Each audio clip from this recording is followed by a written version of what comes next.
everybody, it's story time with me, Molly. And today I am going to read to you The 12 Dancing Princess. It's a tale of kindness and it was adapted by Sarah Toast, illustrated by Pamela R. Levy. Hope you enjoy this, okay?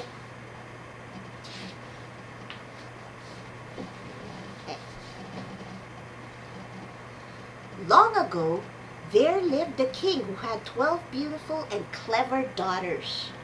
The princesses all slept in the same huge room with their 12 pretty beds in a row. The king loved his daughters, but he was becoming concerned about what they did each night. Even though the king carefully locked the door of the princesses' room every night, the next morning he found the princesses tired and out of sorts. More puzzling still, their tiny silk dancing slippers were worn to shreds. Every day they had to order 12 new pairs of silk shoes for his daughters. The next morning, when the king begged his daughters to explain why they were so tired and pale and why their dancing shoes were in shreds, the princesses merely murmured, "Beloved Papa, we have been sleeping peacefully in our beds all night."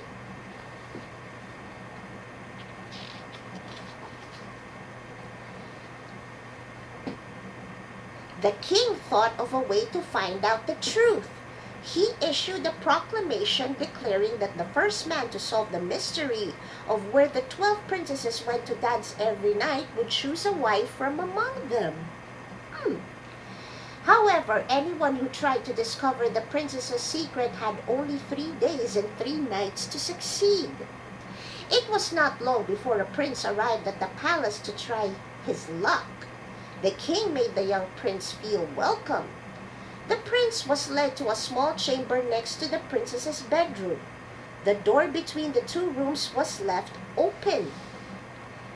The princesses could not leave without being seen by the prince.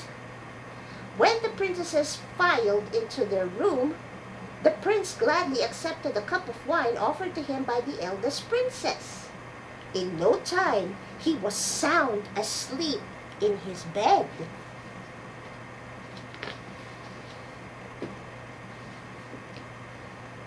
When the prince awoke the next morning, the princesses were asleep in their beds. The prince was dismayed to see 12 pairs of worn-out shoes. The next 2 nights, the same thing happened. The king was angry and banished the prince from the kingdom. Many other princes met the same fate. The king began to despair of ever finding out where his daughters danced at night. Then one day a poor soldier came limping along the road. He had been wounded and could no longer serve in battle.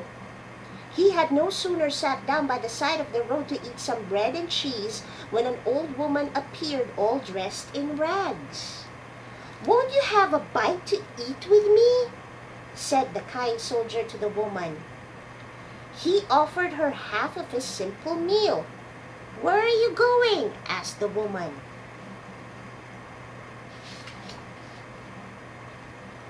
"I am going to the city to find work," replied the soldier. "Perhaps I can find out how the princesses wear out their shoes." The old woman surprised the soldier by saying, "Heed my words. Do not drink the wine that the princesses offer you. Pretend to fall asleep and take this cloak which will make you invisible. You can follow the princesses and discover their secret." The soldier didn't know what to think. He thanked the old woman and continued on his way. The soldier put on the cloak and discovered that it did indeed make him invisible. He headed at once to the king's palace where he was made welcome. In the evening, the soldier was led to the little room next to the princess's bedroom. Soon the eldest princess brought the soldier a cup of wine. He pretended to drink the wine, letting it trickle down into his scarf. Then he pretended to fall asleep.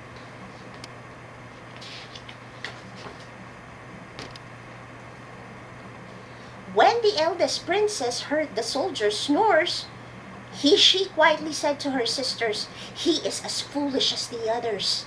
Make haste! We must get ready for the ball." The 12 princesses chattered and laughed as they dressed in their best ball gowns and jewels and arranged each other's hair. Only the youngest princess felt uneasy. "Something just doesn't feel right tonight," she said. "Don't be such a little goose," said the eldest princess fondly. "That soldier is sound asleep. He won't wake up until morning." When the princesses were ready, they put on their dancing shoes. Then the eldest princess tapped on her bedpost 3 times. The bed sank into the floor and became a long staircase. The eldest princess stepped down into the opening in the floor. One by one, her sisters followed her.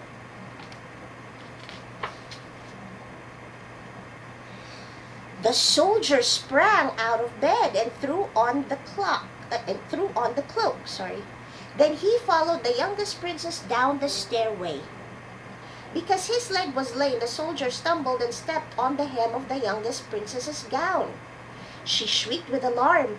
The princesses and the soldier continued down many flights of stairs until at last they came to a forest of marvelous silver trees.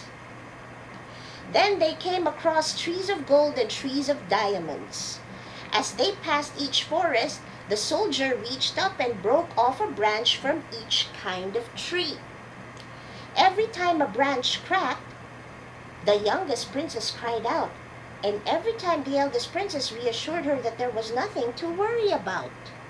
The 12 princesses hurried to the edge of a beautiful lake. There, 12 princes awaited them in 12 little painted boats. Each princess took the hand of a handsome prince.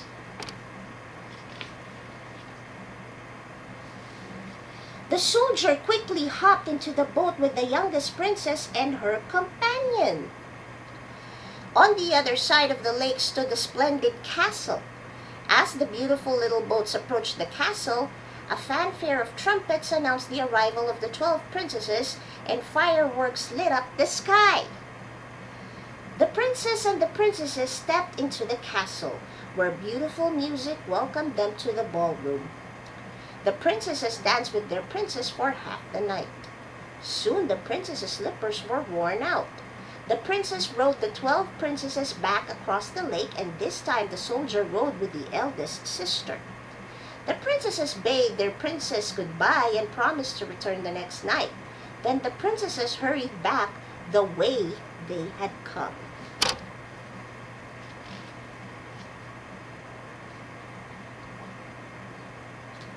The princesses were so tired that they slowed down at the top of the last set of stairs. The soldier was able to dash ahead of them, throw off his cloak, and jump into his bed. The princesses dragged themselves into the room and put their worn and tattered shoes in a row. The eldest princess checked on the soldier to be sure he was asleep and said to her sisters, "We are safe." With that, all 12 sisters fell fast asleep. The soldier wanted to see the forests and the castle again, so he followed the princesses the next night and the next. The third night, the soldier took a golden cup from the castle to show the king as proof. The next morning, the king sent for the soldier and asked him, "Good soldier, have you discovered where my daughters dance their shoes to shreds every night?" "Your Highness, I have," said the soldiers. "They sneaked down a hidden staircase. Then they walked through 3 enchanted forests to a beautiful lake. 12 princes take them across the lake to a castle where they dance the night away." The king couldn't believe the soldier's story until the soldier showed him the golden cup and the branches of silver, gold, and diamonds. The king called his daughters, who admitted the truth. The king told the soldier to choose one of the princesses to be his wife. The soldier had already decided that he liked the eldest princess best. She was clever and spirited as well as beautiful. For her part, the princess thought the soldier was clever and kind. The soldier was given royal garments to wear. He and the eldest princess were married, and the wedding guests happily danced the night away.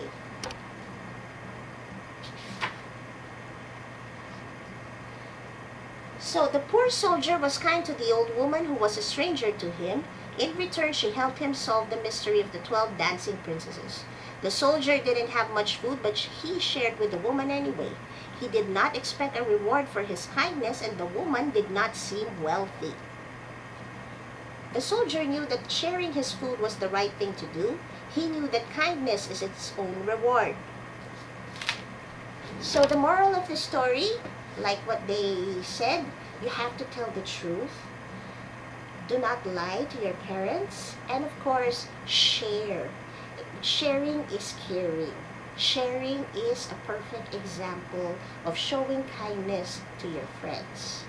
So that's our story for today. Hope you enjoyed it as much as I enjoyed reading it to you. Till next time, goodbye.